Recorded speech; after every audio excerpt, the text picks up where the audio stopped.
Oh, come on! Made it. The only thing I love more than crack is how replayable Sonic's levels are. It's really fun to go through a level over and over, honing your skills until you get the perfect run. All your efforts rewarding you with a rank, going from E to A, and in later games, S. But in more recent times, a ranking system has felt lacking. And by lacking, I mean so easy that you can get the S rank on the first try without having to learn the level layout or test your skill. Forces. Which is a real shame, because I think a ranking system, while not needed for a level to be good or fun, can elevate it to new heights, at least in my eyes. And plus, it gives psychopaths like me that replay Sonic games endlessly something to do besides... I know my rights! Anyway, I'll be going over most of the mainline games to see how the ranking system has changed over the years, how it started, how it's going, and what I think the next game can do to improve it. Now, let's begin with the game that started it all. You know, originally, I thought I was going to start with SA1, but as it turned out, the ranking system didn't exist until Adventure 2. Not too important, but I just thought it was worth mentioning. Anyway, despite the fact that SA2 was the first game to introduce the ranking system, it got exactly what I would want from a Sonic ranking system out of it. The game has multiple different missions, each with their own A rank requirement. But we, and by we I mean me, will only be going over the main mission for Sonic. Not that it'll matter too much. You can still apply what I say about Sonic stages to most of the other characters too. I mean, did you see the property damage that Tails is causing? Jesus. So the game gives you a rank through your score. There's a preset score requirement, and if you meet that, then you get a rank. Take the most relatable Sonic moment, for example. Sonic running from the cops. What, you don't find that highly relatable? Huh. City Escape needs 18,000 points for an A rank. Any less and you're not only getting slapped with a felony for all the people you killed, but also a B. But what I love about this game, besides the fact that I can commit crimes as my favorite characters, is its use of style. In SA2, it isn't enough to just go fast. If you want a high rank, then you're going to be doing tricks, grinding on rails, filing your taxes, and chaining actions together. Of course, you shouldn't be taking it slow either. This is still Sonic after all. So you have to find the right balance of maximizing your points while still going fast. And speaking of maximizing your points, later in the game you get the bounce bracelet. You might be wondering why I'm bringing this up, but here's the thing. The bounce bracelet can extend your time to continue an action chain. Take this clip from Metal Harbor, for example. And now take this one without me using it.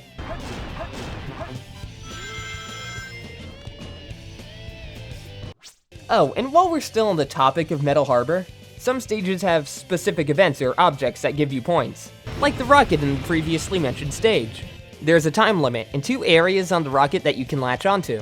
The faster method, and the closer one, is pretty easy to reach. You have more than enough time to get to it. But if you want the A rank, then you have to make it to the top, which is gonna take a few tries.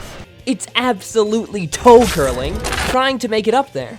And when you do, you almost always have not even a second to spare. This is how you make a Sonic set piece, to be part of the action rather than just watching it happen through a QuickTime event. And sometimes not even that. Now with that, you might be thinking, well, golly, this game's ranking system sure sounds great. And to that you'd be half right, because the game has its problems.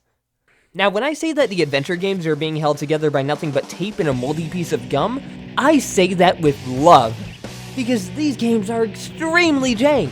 A good run could be ended purely because Sonic decided he wasn't gonna home on to an enemy, or because he wanted to take damage instead. Sometimes the light speed dash won't work, or maybe you try doing one move just for Sonic to say, "Ah, I'd rather slide," and rob you of all your speed, time, money, and my wife. All in all, SA2 was a pretty good start, but bogged down by all the jank inherent to all the adventure games. And the fact that only the speed stages are good. Oh man. Investing a lot of time into SA2 can minimize it, but it'll never truly go away.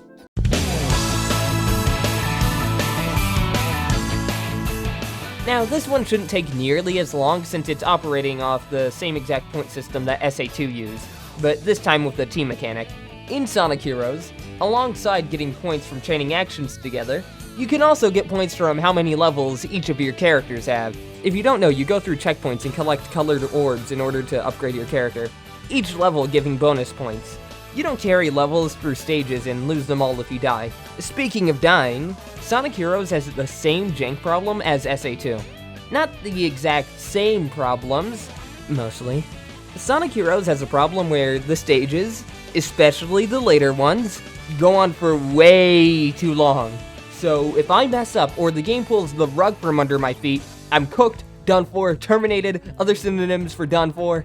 Because of this, I have to restart and go through all of that level without messing up again. This wasn't nearly as bad in SA2 because if I messed up, the speed stages were only 2 to 3 minutes, maybe 5 at maximum. But in Heroes, the stages can get up to 10 minutes. 10 minutes!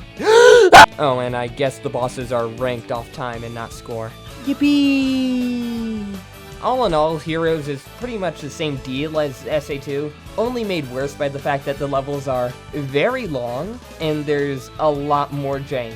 But hey, just like Adventure 2, I'm sure you could overcome it eventually.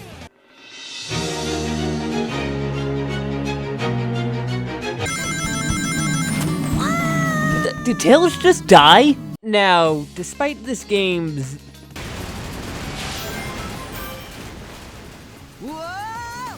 reputation, I don't actually have much to say about its ranking system.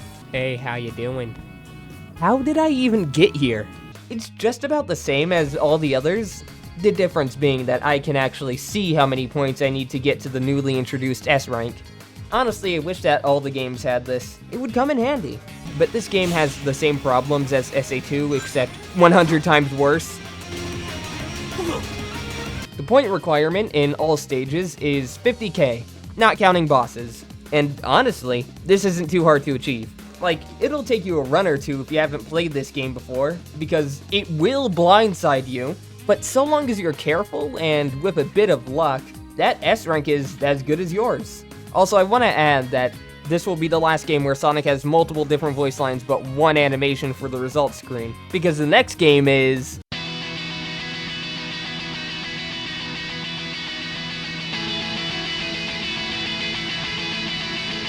Just like all the games before, Sonic Unleashed uses a preset score you need to reach, but a lot of the system is different from the previous games, because unlike the games before, Unleashed wants you to go fast, like really fast, while the other games, barring the rocket, were pretty lenient to how fast you actually went through the stage. I mean, did you see how much time they gave you in Green Forest to escape? Let alone get the A rank. Sonic Unleashed is way more strict in that sense. Like, don't get me wrong, you still have to do other things in order to get the S rank, it's not all about speed just yet. But now that it's based on speed, the other things just boil down to knocking enemies into other enemies. Because a lot of the things that once gave you points, no longer do. Like speed trails, rings, breakdancing, I mean, they really did take everything. Besides enemy chaining, they didn't take that, but it was also changed. So, for the most part, you're gonna be going fast, stomping out enemies as you go along rather than stopping in place to attack them. Very fitting for a boost game. And in regards to what they changed about the enemy chaining, how it worked before is that each enemy you destroy has a base value that never changes. But the more you attack in a row without touching the ground, has a separate score that counts up, that's also just a flat number, that stops adding on to itself after a certain point. Unleashed doesn't really do that. The more you attack enemies, the higher their point value will become. This also works for knocking back enemies, I think? Look, the truth is, I don't really know how the Unleashed point system actually works on a technical level. Like, I'm a nerd, but I'm not that smart. But just know that it is different. As a whole, this ends up making the ranking system feel a tad bit harder, at least to me, since I do need to focus up on my speed, while still destroying enemies. Like, the game as a whole feels way more time-based. Don't get me wrong, it is point-based still, but it feels like time matters a lot more in this than it did the other games. Because in the adventure games, time was important, but a lot less so compared to everything else. So in those games, I wasn't paying attention too much to the timer. Especially in Heroes. But in this game, I'm almost always looking at the timer. Again, very fitting for a boost game. Speaking of...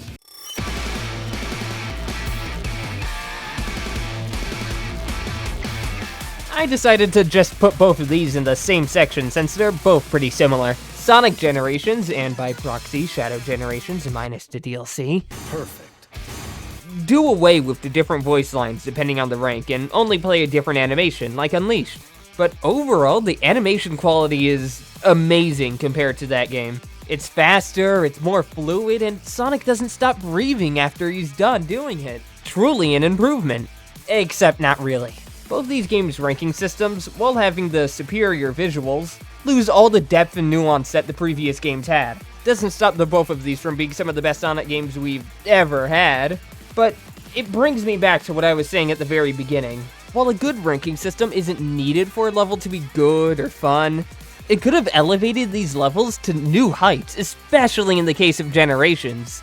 I think Sonic level design is at its best when it's pretty easy to grasp and anyone can beat it, but to master it is a whole different story. You should have to put in the time and effort it takes to master a stage like that. You know, low skill floor, high skill ceiling? But still, Generations not having a good ranking system, while a tad bit annoying, doesn't bother me too much because I'm too busy having fun to really care that much.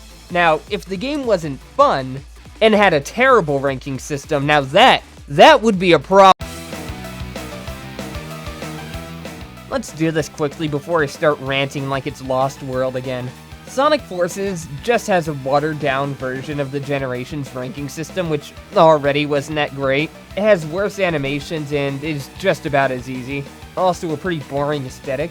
I know it's trying to copy World War II propaganda, but it does it in the least interesting way possible. Like, how is that even... I said I wouldn't rant, I wouldn't do it. How is that even...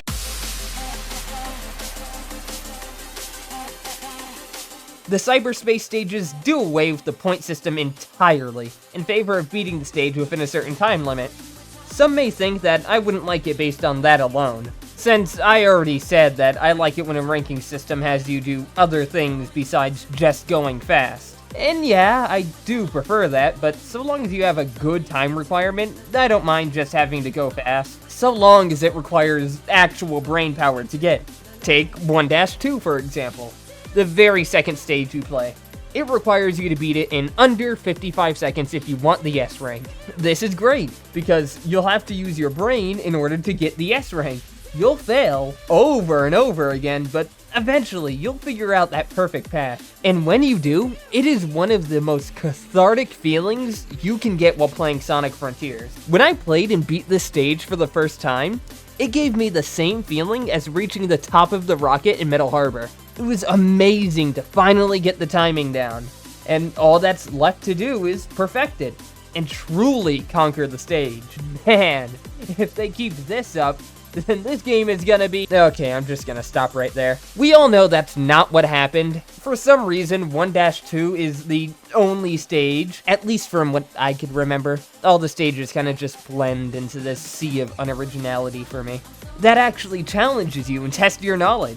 Not to mention, but the result screen itself is the worst in the series. It has no style, no voice lines, weak sound effects, and absolutely no bitches. Some may say that it's because this game is more serious than other Sonic games, but no. Games with more serious or edgy stories didn't change the way characters spoke or made the result screen more boring because they didn't need to. It's pointless. Anyway, that's it for now. Personally, I hope that Sonic Team goes back to the way Unleashed or the adventure games did the ranking system. But if they decide they want to stick with the way Frontiers did it, then they need to make the time requirement strict. Very strict.